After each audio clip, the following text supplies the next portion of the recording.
ഇനി നമ്മൾ നോക്കാൻ പോകുന്നത് ഇന്റർവ്യൂവിന് ചോദിക്കുന്ന കോമൺ ക്വസ്റ്റ്യൻസ് ആണ്. ഇതിൽ പ്രധാനമായിട്ട് വരുന്ന ചോദ്യമാണ് tell me about your self.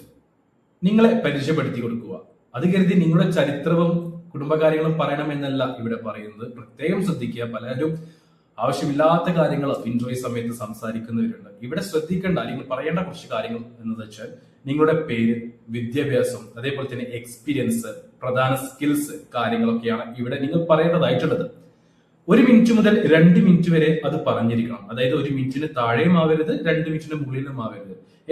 ഏകദേശം 1 മിനിറ്റ് മുതൽ 2 മിനിറ്റ് വരെ നിങ്ങളെ കുറിച്ച് നിങ്ങൾ സംസാരിച്ചു കൊണ്ടിരിക്കുക. ഓക്കെ. കോമൺ ആയി ചോദിക്കുന്ന രണ്ടാമത്തെ ചോദ്യമാണ് എന്തിന് ഞങ്ങൾ നിങ്ങളെ സെലക്ട് ചെയ്യണം എന്നത്. അതായത് കമ്പനി എന്തിന് നമ്മളെ സെലക്ട് ചെയ്യണം എന്നത്. ഇവിടെ നിങ്ങൾ പറയേണ്ട ഉത്തരം ഇത്ര മാത്രമുള്ളൂ: നിങ്ങളുടെ സ്കിൽസ് അല്ലെങ്കിൽ ശക്തികൾ കമ്പനിയുടെ മുന്നിൽ പങ്കുവെക്കുക എന്നതാണ്. അതേപോലെ തന്നെ നിങ്ങളെ സെലക്ട് ചെയ്താൽ കമ്പനിക്കുള്ള ലാഭം എന്താണ്? ഞാനൊരു ഹാർഡ് വർക്കറാണ്, ടാർഗറ്റ് ബേസ്ഡ് ജോലി ചെയ്യാൻ എനിക്ക് താല്പര്യമുണ്ട്, ഞാൻ അതിൽ സ്കില്ലഡ് ആണ്, അങ്ങനെ ആ രീതിയിൽ നിങ്ങൾ സംസാരിച്ചാൽ മാത്രം മതി.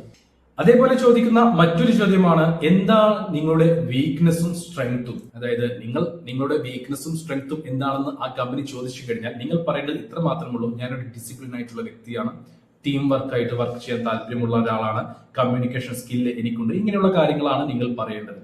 അതേപോലെ വീക്ക്നെസ് എന്താണെന്ന് ചോദിച്ചു കഴിഞ്ഞാൽ നിങ്ങൾ പോസിറ്റീവ് ആയിട്ടുള്ള ഒരു മറുപടിയാണ് കൊടുക്കേണ്ടത്. അതായത് ഒരു നെഗറ്റീവ് നിറഞ്ഞിട്ടുള്ള ഒരു മറുപടി അല്ല ഇവിടെ പറയേണ്ടത്. അതായത് sometimes I focus too much on details.